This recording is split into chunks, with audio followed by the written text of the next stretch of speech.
রোমাঞ্চকর পারিবারিক গল্প। গ্রামের বাড়িতে এসে দেখি আমাদের গরুটার দুধ দহন করার সময় হয়েছে। ছেলে বলল, মা আমি কি পারব? আমি বললাম, চেষ্টা করে দেখ। আমি দেখিয়ে দিচ্ছি। গরুর পাশে বসে আমি দুধ দহন করতে লাগলাম। ছেলে মনোযোগ দিয়ে দেখছিল। তারপর ছেলে চেষ্টা করল। প্রথমে পারছিল না।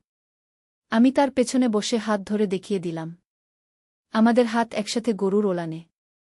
ছেলে বলল, মা তোর হাতের স্পর্শে সব সহজ হয়ে যায়। দুধের ধারা পড়তে লাগল বালতিতে। দুধ দহন শেষ করে আমরা এক গ্লাস করে পান করলাম। ছেলে বলল, কত মিষ্টি এই দুধ। আমি বললাম, প্রাকৃতিক দুধ তো মিষ্টি হবেই। সে আমার দিকে তাকিয়ে বলল, কিন্তু তোর চেয়ে মিষ্টি কিছু নেই। তারপর সে বলল, মা এই গরুর দুধের মতোই আমার ভালোবাসা তোমার জন্য পবিত্র এবং পুষ্টিকর। আমি তোমাকে ভালোবাসি, তুমি আমার স্ত্রী হও। আমরা এই গ্রামেই গরুছাগল পালন করে জীবন কাটাব। গরুর শব্দে আমার হৃদয়ও ডাকতে লাগল। এই গল্পটি সম্পূর্ণ শুনলে আপনাদের পানি অটোমেটিক বের হয়ে যাবে, সো যত দ্রুত সম্ভব হাতের কাছে টিস্যু নিয়ে বসে পড়ো। বিছানার চাদর যেন নষ্ট না হয় সেটা সম্পূর্ণ খেয়াল রাখার অনুরোধ জানিয়ে গল্পটি এখন শুরু করব। তার আগে সর্বশেষ অনুরোধ, দয়া করে এমন পানি বের করার গল্প নিয়মিত শুনতে আমাদের চ্যানেলটি সকলেই সাবস্ক্রাইব করুন। ধন্যবাদ। হ্যালো বন্ধুরা, আমার নাম মিতালি দাস। আমার বয়স ৩০ বছর। আমার স্বামীর নাম রবিন দাস, বয়স ৩৩ বছর। আমাদের ২ সন্তান, রাহুল আর পূজা। রাহুল ২১ বছর বয়সী, বিশ্ববিদ্যালয়ে পড়ে। পূজা ১৪ বছর বয়সী, নবম শ্রেণীতে পড়ে। আমাদের পারিবারিক এই অ্যাডভেঞ্চার শুরু হয়েছিল গত বছরের পুজোর ছুটিতে। আমরা সিদ্ধান্ত নিলাম নানার পুরাতন বাড়িতে কিছুদিন থাকব। সেই বাড়িটা ছিল গভীর জঙ্গলের মাঝখানে, যেখানে আমাদের পূর্বপুরুষেরা বহু বছর আগে বাস করতেন। বাড়িটায় পৌঁছানোর পর থেকেই অদ্ভুত সব ঘটনা ঘটতে শুরু করল। প্রথম রাতেই আমি শুনতে পেলাম কেউ যেন আমার নাম ধরে ডাকছে। রাহুল বলল, মা তুমি কি কোনো আওয়াজ শুনতে পাচ্ছ? আমি বললাম, হ্যাঁ বাবা, মনে হচ্ছে কেউ ডাকছে। দ্বিতীয় দিন সকালে আমরা বাড়ির চারপাশ ঘুরতে গেলাম। পূজা হঠাৎ চিৎকার করে উঠল, মা এখানে একটা গোপন দরজা আছে। আমরা দেখলাম বাড়ির পেছনের দেয়ালে সত্যিই একটা লুকানো দরজা।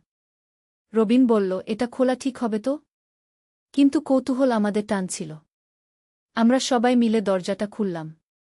ভেতরে একটা সিঁড়ি নেমে গেছে মাটির নিচে। রাহুল টর্চলাইট নিয়ে এগিয়ে গেল।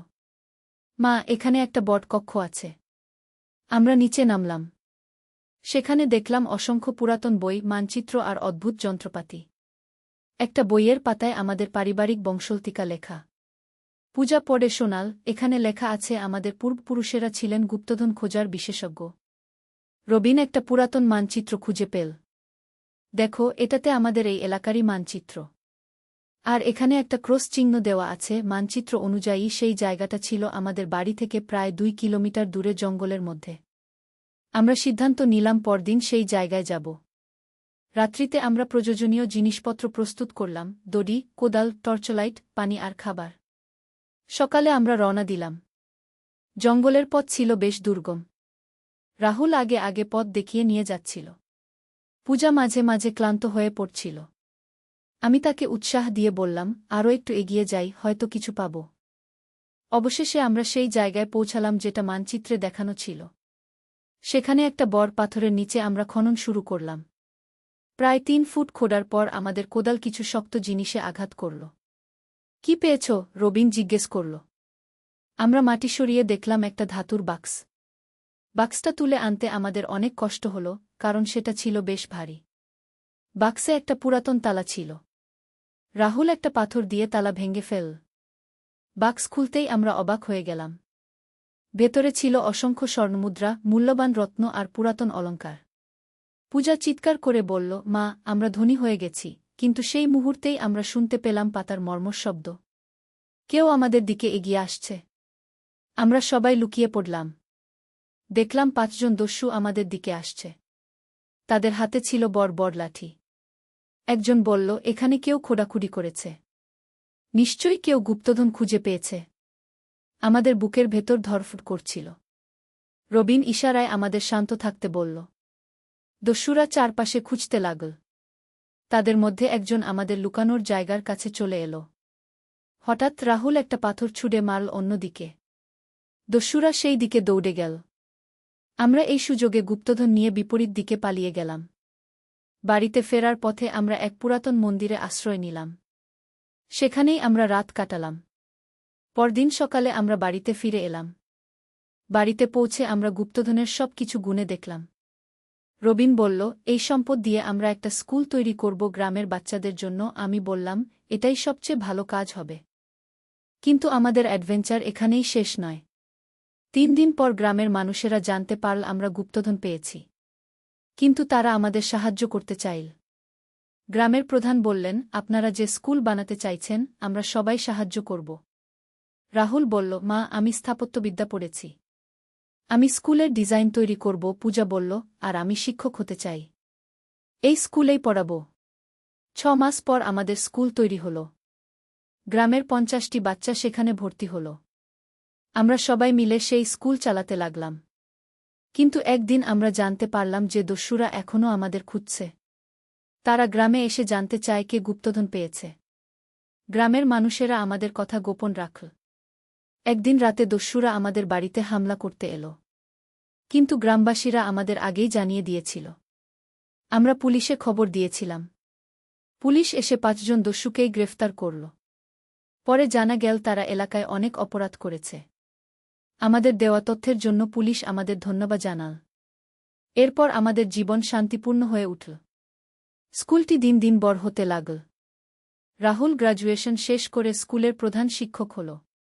পূজা পড়াশোনায় ভালো ফলাফল করে উচ্চশিক্ষার জন্য শহরে গেল।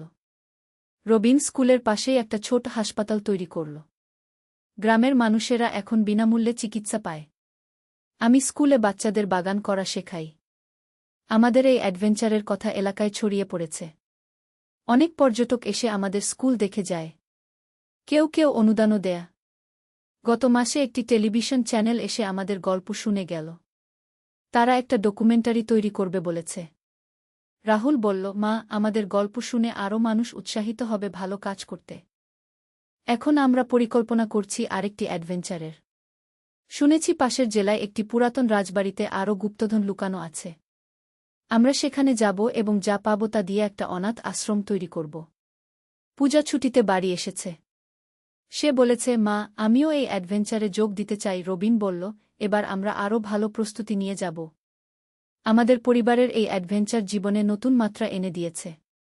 আমরা বুঝেছি যে পারিবারিক ঐক্য আর সাহসিকতা দিয়ে যে কোনো কঠিন পরিস্থিতি মোকাবেলা করা যায়। এখন আমাদের গ্রামটি একটি আদর্শ গ্রাম হিসেবে পরিচিতি পেয়েছে। সরকারি কর্মকর্তারা এসে আমাদের কাজ দেখে যান। তারা বলেছেন এই মডেল অন্যান্য গ্রামেও চালু করা হবে। রাহুল এখন একটি বই লিখছে আমাদের এই অভিজ্ঞতা নিয়ে। বইটির নাম হবে পারিবারিক অ্যাডভেঞ্চার ও সমাজসেবা। সে বলেছে বই থেকে যা আয় হবে তা দিয়ে আরও স্কুল তৈরি করা হবে। আজ আমি বুঝতে পারছি যে জীবনের সবচেয়ে বড় অ্যাডভেঞ্চার হল অন্যের উপকার করা। আমাদের পাওয়া গুপ্তধন আমাদের কেবল ধনী বানায়নি, বরং আমাদের হৃদয়কে সমৃদ্ধ করেছে। আমাদের পরবর্তী অ্যাডভেঞ্চারের জন্য প্রস্তুতি চলছে। এবার আমরা সমুদ্র উপকূলে যাব। শুনেছি সেখানে জলদস্যুদের গুপ্তধন লুকানো আছে। আমরা সেটা খুঁজে বের করে একটা হাসপাতাল তৈরি করব। পূজা বলেছে, মা, আমি ডাক্তার হতে চাই। তোমাদের তৈরি হাসপাতালেই কাজ করব। রবিন বলল, আমাদের পরিবার এখন শুধু নিজেদের জন্য নয়, সমাজের জন্য কাজ করে। এইভাবে আমাদের রোমাঞ্চকর পারিবারিক অ্যাডভেঞ্চার চলতেই থাকবে। প্রতিটি অ্যাডভেঞ্চার আমাদের আরও কাছে নিয়ে আসছে এবং সমাজের উন্নতিতে আমাদের অবদান রাখতে সাহায্য করছে।